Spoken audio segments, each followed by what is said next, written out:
अरे इंसाफ क्या कर रहे।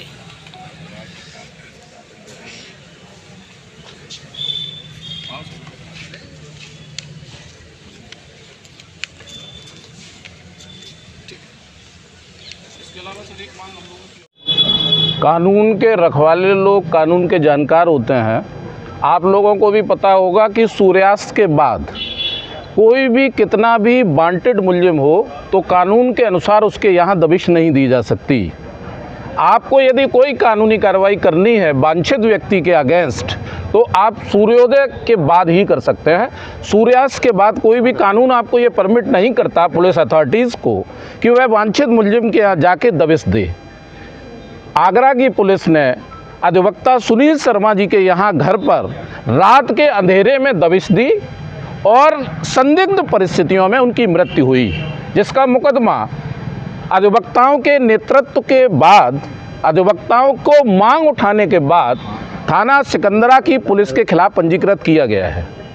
हम लोग माननीय मुख्यमंत्री जी से ये मांग करने आए हैं कि कम से कम कानून के रखवालों के प्रति इस तरीके की कार्रवाई की जाए जो कानून के दायरे में हो। यदि हम लोग किसी मुकदमे में वांछित हैं या कोई कानूनी कार्रवाई किसी अधिवक्ता के खिलाफ आपने की है तो कम से कम लोकल बार एसोसिएशंस के जो पदाधिकारी हैं, प्रत्येक जनपद में लोकल बार एसोसिएशंस हैं, कम से कम उनके पदाधिकारियों को पूरी बात बताई जाए कि आपका ये अधिवक्ता इस तरीके की क्रिमिनल एक्टिविटीज़ में वांछित है और पदाधिकारियों के सहयोग से ही कोई भी कार्रवाई होनी चाहिए।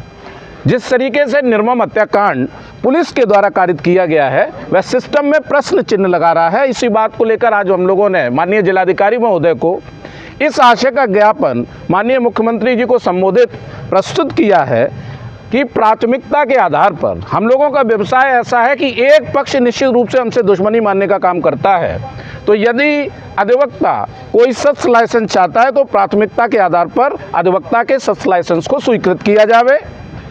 चूँकि आगरा की घटना में पुलिस ही मुलजिम और पुलिस ही विवेचना करे, तो मैं इस बात पर प्रश्न चिन्ह लगाता हूं कि जो व्यक्ति मुलजिम है वह निष्पक्ष विवेचना नहीं कर सकता। इसलिए मैंने शासन से ये मांग की है कि पुलिस के खिलाफ जो मुकदमा लिखा गया है उसकी विवेचना किसी स्वतंत्र निष्पक्ष सीबीआई जैसी एजेंसी से की जाए।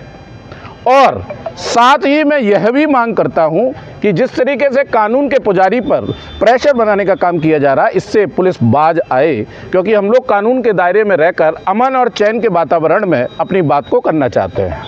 क्या आश्वासन दिया जिलाधिकारी ने? हम लोगों ने अपनी मांग माननीय मुख्यमंत्री जी को संबोधित सौंपी है। दिल का विश्वास है कानून के दायरे में जिस तरीके से उत्तर प्रदेश में अमन और चैन का वातावरण है, निश्चित रूप से हमको ये आशा है कि निष्पक्ष विवेचना होगी, दोषी पुलिसकर्मी अतिशीघ्र जेल की सलाखों के पीछे होंगे। और इसी आशय का ज्ञापन हम लोगों ने माननीय मुख्यमंत्री जी को संबोधित माननीय जिलाधिकारी मैनपुरी को सौंपा है।